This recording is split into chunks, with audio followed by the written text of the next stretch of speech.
What's going on, Falcons fans? Tori McElhaney here, and boy, oh boy, here I thought that the offseason was going to be nice and simple, and I was going to have some time off, and that didn't actually end up happening because the Falcons are going right into a defensive coordinator search to find their fifth defensive coordinator since Raheem Morris had the job in 2026, if you count Jeff Ulbrich, who was an interim. But I digress. This is what we're going through all of this right now. We are going through a defensive coordinator search, so there's going to be interviews, there's going to be names thrown out.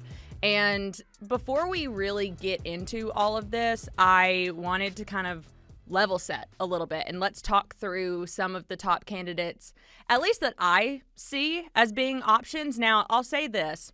After Jimmy Lake was let go this past Saturday, I wrote this list on AtlantaFalcons.com on Sunday, and I have to say that I do think that my opinion on some of these names have changed and evolved. I've also thought about some other names, so I just want to preface that by saying this. But if you go to AtlantaFalcons.com, there is a story that I wrote, ran on Monday, titled 5 Names to Consider in the Falcons Search for the Next Defensive Coordinator.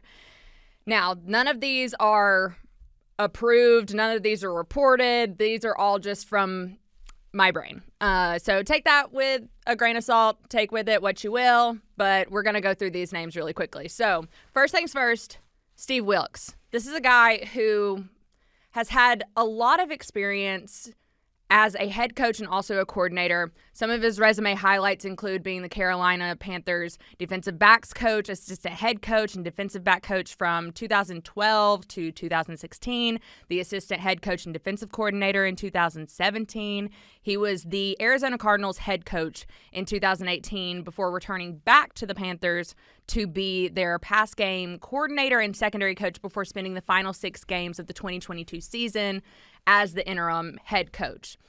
He spent 1 season with the San Francisco 49ers in 2023 when they went to the Super Bowl. He was the defensive coordinator for them. And he's kind of just been floating about in the last year in 2024. I would like to think trying to get back into the league. He actually came to a couple of Falcons practices during training camp, which I think there were a lot of reports that came out during that time. He's kind of been a long-time defensive mind that's been connected to the Falcons for a while now. And I think that he's extremely respected, like a lot of names on this list, but this is someone who I think is particularly intriguing because of the fact that he was around Atlanta a little bit in the last year, just kind of poking around, seeing what's up. He has a good relationship with Raheem Morris. As far as scheme goes, I think that he would fit well with what Raheem Morris wants to do and Jerry Gray, what he wants to do in the secondary, and kind of marrying a little bit of everything together. So that's one option. Another option is a name I already previously mentioned, Jeff Ulbrich, who has just spent the last few months as the interim head coach for the New York Jets. He is a name that you should know well, Falcons fans, because he actually was here before. He's worked with Raheem Morris before. They both were on the Dan Quinn staff from 2015 to 2020. Ulbrich held multiple titles, linebackers coach, and he was also the co-defensive coordinator in 2020. And here's the thing about Jeff Ulbrich and Raheem Morris that I think is really interesting as a duo. Back in the 2020 season when Dan Quinn was let go and Raheem Morris took over as interim head coach and Jeff Ulbrich was full-on defensive coordinator, what they did in terms of play calling was actually very interesting.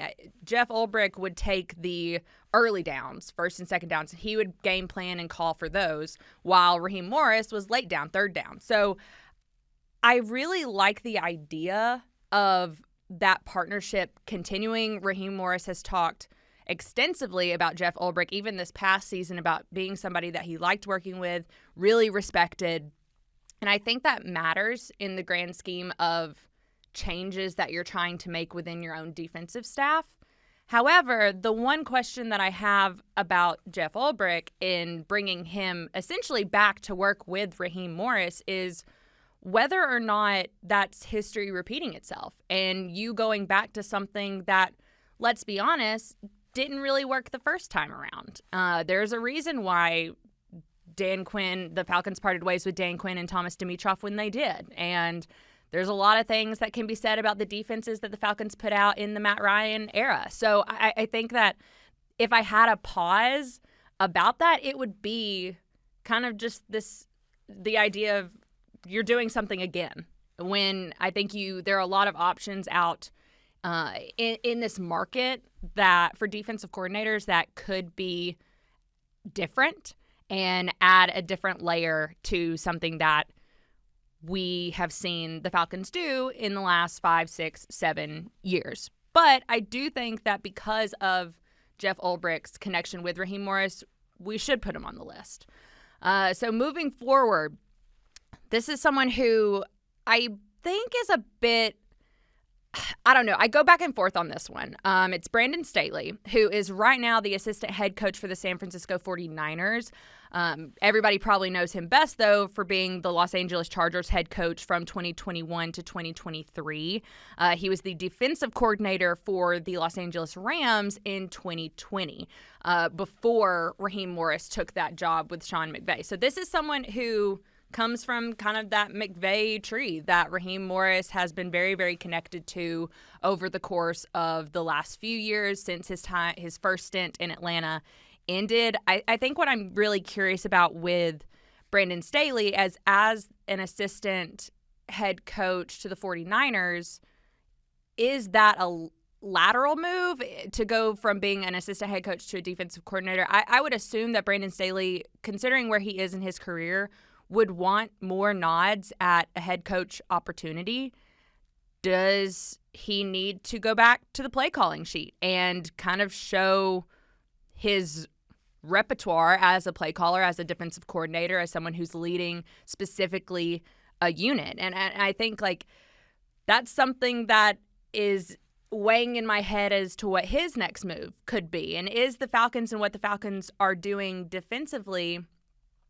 My thing is, too, is like if you go with someone like a Brandon Staley or another name on this list that we're going to get to, are you just running out, again, the same thing that you did with Jimmy Lake? Or are you wanting to fundamentally change what you're doing from a defensive standpoint? I don't know if you can fundamentally change it, because a big part of this and a big piece of this decision has to do with the fact that Raheem Morris is a defensive-minded head coach. I know he's coached on both sides of the ball, but his bread and butter is with defensive backs, where he had his start back with Tampa Bay. And then you have Jerry Gray, who is your assistant head coach / defense, but his primary function is to work with this secondary, and he's very respected by the members of this secondary. And so do you want someone to come in and kind of fall in line with what these two minds want to do, or do you want someone who can kind of shake things up a little bit? Is Brandon Staley a bit too like-minded? And that's something that I think you can talk about regardless of kind of what name we're talking about. There are a lot of names that I feel like could, honestly, if we're being honest, could change things up extensively. And then there are other names that may not change things up all too much. When you make a decision to let go of a defensive coordinator because of lack of production defensively, I almost tend to think that you want something different. That's why you aren't with the person that you decided to be with, first off. And so that's kind of where I am on it. But let me know where you are. If you want to comment on the YouTube channel, let me know. I like to hear you guys' opinions on these things. As we're moving forward, this was kind of a dark horse is probably not the right word, but it's the only word that's coming to mind. Sean Desai, who is the current senior defensive assistant, I should say, for the Los Angeles Rams. Another Rams connection, another Sean McVay kind of brought him into the fold this past year. Something about Sean is that I think a lot of people know him from being the defensive coordinator for the Philadelphia Eagles back in 2023. And that stint as defensive coordinator probably didn't end the way that he probably wanted to, or even probably the Eagles wanted to. By the end of the season, the Eagles essentially made a switch at defensive coordinator who was play calling before the season had even ended. And then after that, Sean Desai was let go. He's since been with the Rams. And I wonder if this is somebody who could come back with a second chance stronger than they were before. And did he learn something in that year with the Eagles where things didn't go according to plan? And he kind of had to go back to the drawing board a little bit about his own career. I haven't talked to him. I don't know, but I just imagine that could be a thought process. I'm all about giving people second chances to right their wrongs and to again tap into potential. I think there's potential with someone like Sean Desai, and I'm curious to see if he would be someone that the Falcons would even consider. So just throwing that name out there, just for kicks and giggles. Probably the biggest name, though, of I think this coaching search for defensive coordinators specifically is Robert Saleh, who spent the last 3 seasons, 2021, 22, 23, in the first few games of 24 as the New York Jets head coach. Jeff Ulbrich took over as interim for him when Robert Saleh was let go in the early weeks of the 2024 season. I really like the idea of Robert Saleh. I don't know if he's gettable. I know that's not a word, and that's probably not the right way to say that, but I think he is going to be the standout defensive coordinator hire for a team that's looking for a defensive coordinator in 2025. I think he is the premier, probably, name of this entire thing. And I think for good reason, because of what he did with San Francisco from 2017 to 2020 as their defensive coordinator. Even though things didn't go necessarily the way that he probably hoped that it would with the New York Jets as head coach, I sometimes think that you can see guys use Dan Quinn as an example. Dan Quinn, it didn't work out with the Falcons. He goes to Dallas, puts together a really good defense, a really sound defense, and then has another opportunity to be head coach in the league. And look at what Washington is doing right now. They just beat Tampa Bay, and they're moving on to the next round of the playoffs, and they're a fun team to watch. So I don't think it's out of the realm of possibilities that a lot of these guys who do have head coaching experience want to have the Dan Quinn experience where it's like you go back to being a coordinator and you do good work, and then it gets you back in the conversation of being a head coach once again. And Robert Saleh, I would absolutely put in that category. So those are 5 names, but I also don't want to discredit the idea of someone like a Dennis Allen. Dennis Allen, I think a lot of people well know, he has been with the Saints for many, many years, no longer with the Saints. But considering the fact that he has connections with Caden Ellis, David Onyemata, Terry Fontenot, and I liked what you saw from a Ryan Nielsen-led defense a couple years ago, and how aggressive they were, and how much fun and how much I enjoyed watching that group specifically play because of, I think, the energy and the mindset that Ryan Nielsen infused into that unit. And Ryan Nielsen comes from a Dennis Allen coached New Orleans Saints team. New Orleans Saints, I know this is a Falcons podcast, but you got to give credit where credit is due, that the New Orleans Saints have been very, very good defensively, regardless of what was going on offensively. They've consistently put out a really good defense, more often than they haven't. And Dennis Allen is a big part of that. So is that somebody who could have an opportunity here in Atlanta? Is that somebody that the Falcons would consider? Also, someone like, I'm going to butcher his name, I know I am, Lou Anarumo. I love podcasts, but also at the exact same time, I hate podcasts because it makes me second guess things that I know, but also I hope I said his name right. I'm 90% sure I did. But with Lou, he's someone who is the former defensive coordinator for the Cincinnati Bengals. And you know who he coached? Jesse Bates III. And I think that would be a very intriguing combination, once again, to reunite a former play caller that got a lot of good things out of certain Falcons players now. Do you make these decisions solely based on the fact that, like, these defensive coordinators have coached guys who are on the current roster for 2025. No, that's not what you're making a decision about. But I do think it's something to consider. And when you're trying to pull guys in and you have someone that you really like, but they're also interviewing for other positions, that's part of it too. So as we kind of wrap up, though, I do want to make one final note about just a potential thought. Do I think that this thought is realistic at all? Probably not. I'm going to go out and say that right off the bat. I don't think this is realistic, but hey, this is a podcast. We're just throwing things at the wall and seeing what sticks. This is what I'm calling the no-name candidate. And the reason I say it's the no-name candidate is because what if the Falcons didn't backfill the position at all? And hear me out on this. We know that Raheem Morris and Jerry Gray have defensive coordinator experience in their past. Even though I know that it's been a while for Jerry Gray, but I don't think he couldn't not do it. Double negative, but whatever.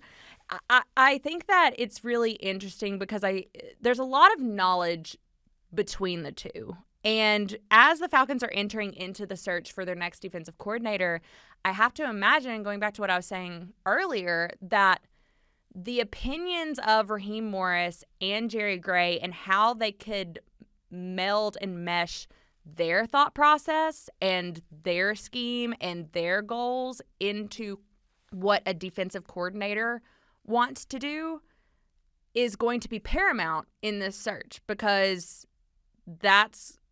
this is defense, I feel like, is as much theirs as it is whoever is coming in.